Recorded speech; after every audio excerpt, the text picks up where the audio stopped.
ভোলা সদর উপজেলার আলীনগর ইউনিয়নের পণ্ডিতেরপোল এলাকায় শনিবার রাতে ফরহাদ হোসেন টিটু মুন্সিকে কুপিয়ে হত্যা করে তার দ্বিতীয় স্ত্রী নূর নাহার। হত্যার পর তার দেহের খণ্ডিতাংশ পাতিলে রেখে দরজায় বসে থাকে সে। ভোরে তাকে এই অবস্থায় দেখে পুলিশে খবর দেয় প্রতিবেশীরা। পুলিশ এসে মরদেহ উদ্ধার করে ময়নাতদন্তের জন্য সদর হাসপাতালে পাঠায়। আটক করা হয় নূর নাহারকে।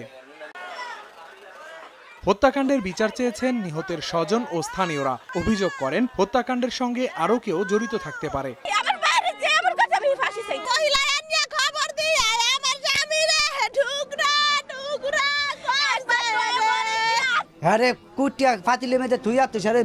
পুলিশ জানায় অনেকদিন ধরেই মাদক সেবন ও ঋণ নিয়ে টিটু ও নূর নাহারের মাঝে ঝগড়া চলছিল। এর জেরেই হত্যাকাণ্ড হয়েছে বলে প্রাথমিকভাবে ধারণা করা হচ্ছে। আসামিকে গ্রেপ্তার করছি, মহিলা পুলিশ সাথে নিয়ে গ্রেপ্তারকে থানায় পাঠিয়ে দিছি এবং আমি এখন সোশ্যাল রিপোর্ট করতেছি।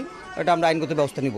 নিহত টিটু মুন্সি দীর্ঘদিন ধরেই মাদক ব্যবসার সঙ্গে জড়িত এবং নিজেও মাদক সেবন করতেন বলেও জানায় পুলিশ। সময় সংবাদ, ভোলা।